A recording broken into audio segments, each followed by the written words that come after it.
Ooh, glamps in the matrix. Your life turning flipping pages. All the real talent behind them cages.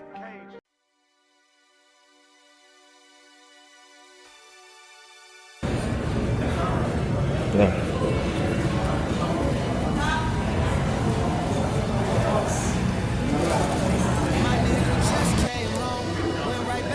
Well, good. My nigga just came home, went right back to the block. He said he needed some love, a new connect in the clock. We bout that life that we live, show you what hustling about. We get them in, break them down, we break them down, ship them out. We bout that life that we live, show you what hustling about. We're here at the $1 Million Heater. It's the annual poker series at the Beau Rivage Casino in Biloxi. Today we're going to be playing in the $400 400K guarantee. It's the opening event, so they're calling it the warm-up. But we're going to see what we can do.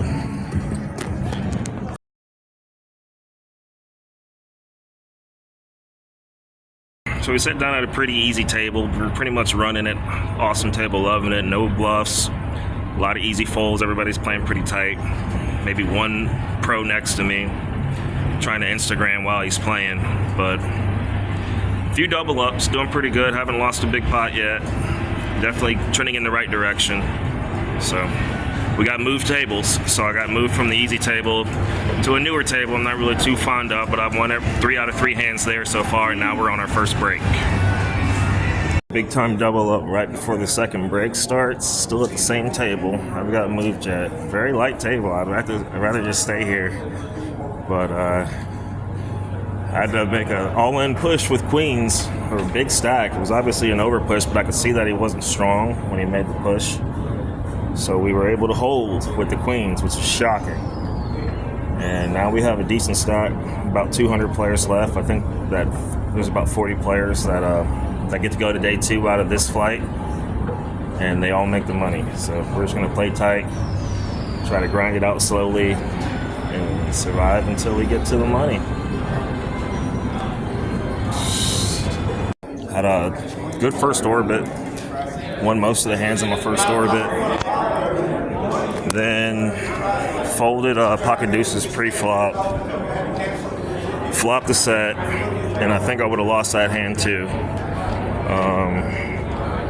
Turned top pair against something and faced a massive river bet, so I had to fold the top pair, obviously against a set or trips or something. Player gave me a sign, let me know it was a good fold. So just right before the break started, I managed to turn the bottom 2 pair, and win a big pot against pocket 9s with 2 overs on the board. So even though it's a $400 buy-in, people are still playing like it's a free roll. Check back in with you after the second break.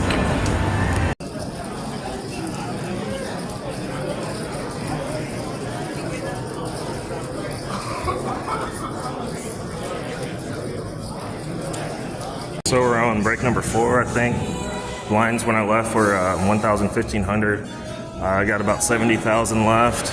Ran into some tough hands. I had to fold ace king pre-flop to almost $30,000 pre-flop raise. She said she has kings. Gave me credit for the fold. My aces, the very next hand, went to the river and river trips that put 4 diamonds on the board. So I had to call. No, I didn't call. I checked on the river when my tripped aces hit, and he had 9 of diamonds. He was chasing this 9 high flush draw. What's surprising to me is, like, even at these stakes, these players are so bad. Like, they really have no understanding of pot size to chip stack to betting ratio. They're making all types of terrible maneuver. I guess they're just getting tired. We've already been here for 5 hours. So we're on break now. And I'll check in with you at the next break. I hate to be that guy, but if you can avoid it, try not to be on your phones at the table and get rid of the earbuds, man. People aren't even paying attention to what's going on. I guess that's a strategy. I do wish I had a movie to watch while I'm sitting here folding 6,000 hands, but Jesus, when it's your action, pay attention.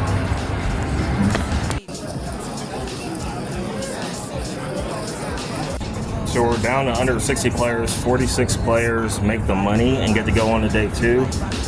And with my chip stack, I think mathematically I can just sit out the rest of this tournament. So I'm going downstairs now.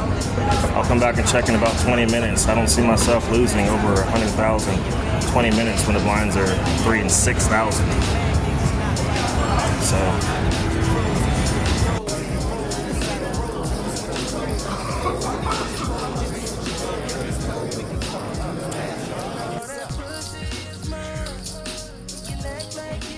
About to hit the money. About to hit the fucking money.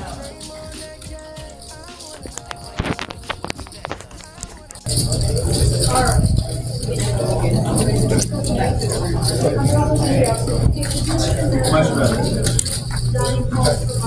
5% again. 5% again. Last hand at this level.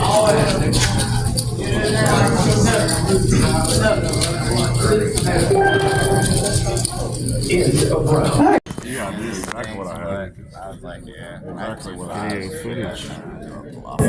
What'd you jam with when I opened? He didn't know. How can you be bluffing? Because I know you don't call there. Right.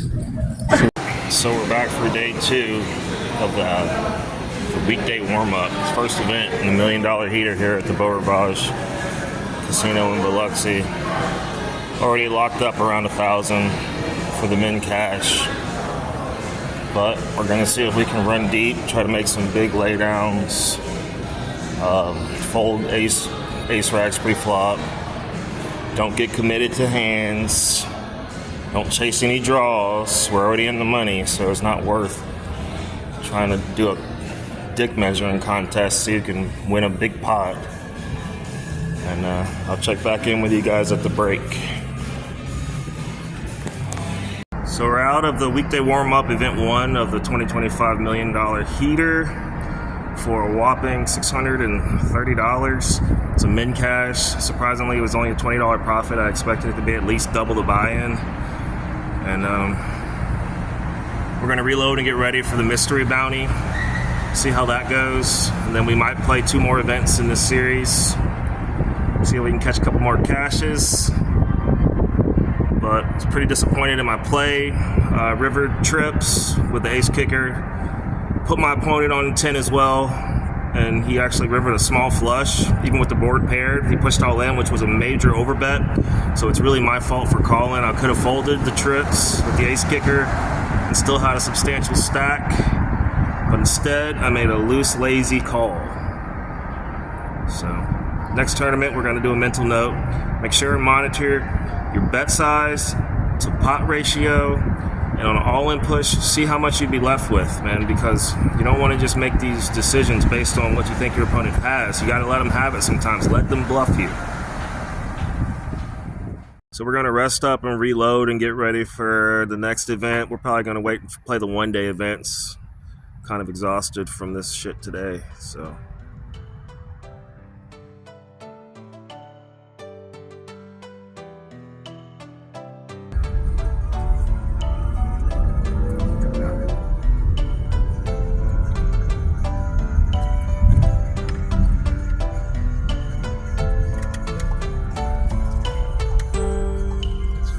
It's killing my energy.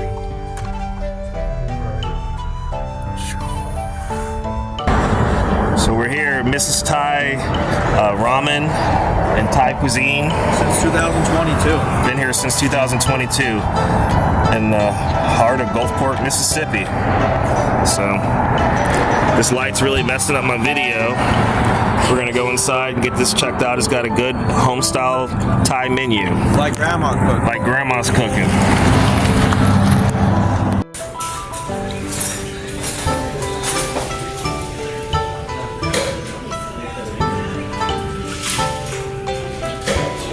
Nice.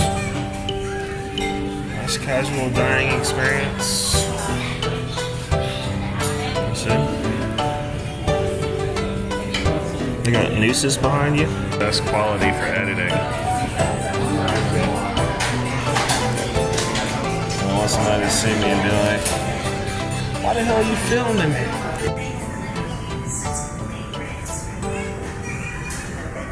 They do look kind of dry. I think I messed up. All right, we're here at Miss Thai. Wait a second. Yeah, that's better. Uh-oh, entrees are here. That's fancy. Thank you. What is that called? Drunken noodles. Drunken noodles with the thin noodles, huh? Yep, that's fine. I'm not even sure if we got our entrees right because we got to get something we didn't want, but these look okay. They look like they might be homemade. Try it without the sauce first.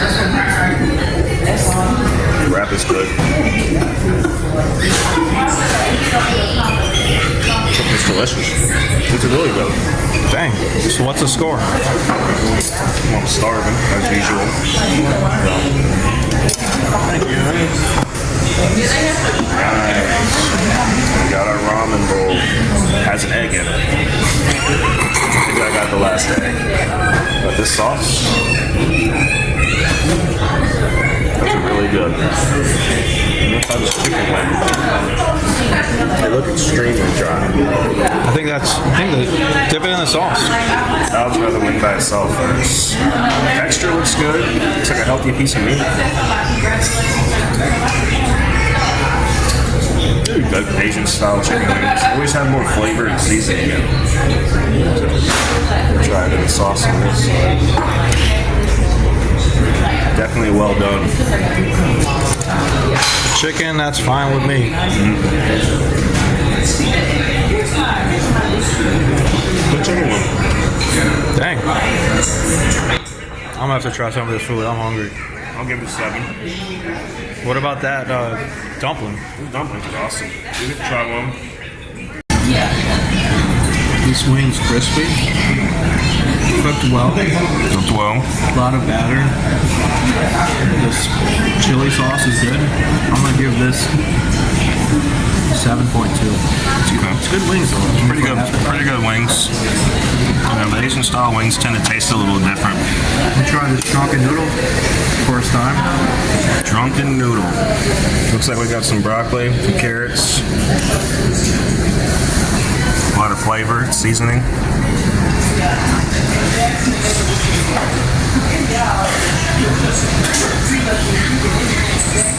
I asked for like medium. Medium. There is some spice with even with the medium spicy. Is it too spicy? Not too spicy. Nice with the spice. I'm gonna say. You gotta like those noodles. Say 7.9. Another 7.9. I mean, it was like the third thing I wanted, but I mean, they're busy. They're out a lot of stuff. What about these dumplings? What do you think about the dumplings? Dumplings is the best from what I've tried. Dumplings is the best on the menu. I gotta try my ramen. That's some real looking ramen right there, though. But so far, the chicken dumplings are the best thing on the menu that we got today. Final thoughts? We just got through with Mrs. Thai here in Gulfport, Mississippi. Nice traditional Thai cuisine, ramen, and boba cafe. What do you think about your meal, service, and environment? So when we got there a little late, about an hour before they closed. Place was packed. With about 10 minutes passed, more people kept on going in there until every table had people, and they had a bunch of people picking up to go, so they were very busy. A lot of to-go orders. But even with that being said, and with the fact that they were out of a bunch of stuff, she even offered to go to another store to get me an egg for the meal. But the food was great. The more I ate, the better it tasted. So I'm gonna give, I forget what I got because they were out of so many stuff. But the main entree, it was like 8.6. 8.6. Overall, I think it was a great experience. We'll probably be back. I don't know. It's kind of out of the way. And the fact that they don't have a lot of the ingredients that they advertise. And that's a one-time thing. Well, the waitress also didn't want to bring back any change. So if you pay in cash, make sure you request some change or pay with the exact amount. Because she just took the cash and went in the back and moved on to the next table. I respect it. So makes people, have to speak up. Most people won't speak up, I guess. Well, actually, no. We're in Gulfport. They probably will speak up. Oh, they're gonna scream. Yeah. If that had been somebody else, they would have been back there talking about where the fuck my money at. But we left like 5 minutes after they closed. They were polite. They did stay open late, and they're going to be open a lot later because the place is still packed. Yeah, it was like 8 people in there, and they closed 20 minutes ago. So it's gonna be a long night for them. That's Mrs. Ty, Gulfport, Mississippi. Okay, so now we're entering the $500 bounty event.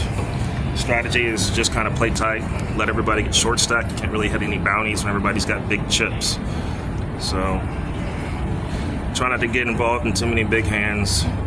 You know they're going to be trying to pressure the all-ins, so they're going to be betting pretty wide ranges. Everybody's going to be calling pre-flop, trying to hit a big flop so they can get the action in. So we'll see what happens. I'll check back in after the first break. So I'm taking the next level off because my table doesn't understand how to bet into a pot. And for some reason, the pre-flop bet, average bet is about 5 to 10 times big blind. These guys are throwing in 15, 20 big blinds into a 5 big blind pot. Everybody's folding. So we'll let them knock each other out, not make some short stacks. So we try to get this mystery bounty.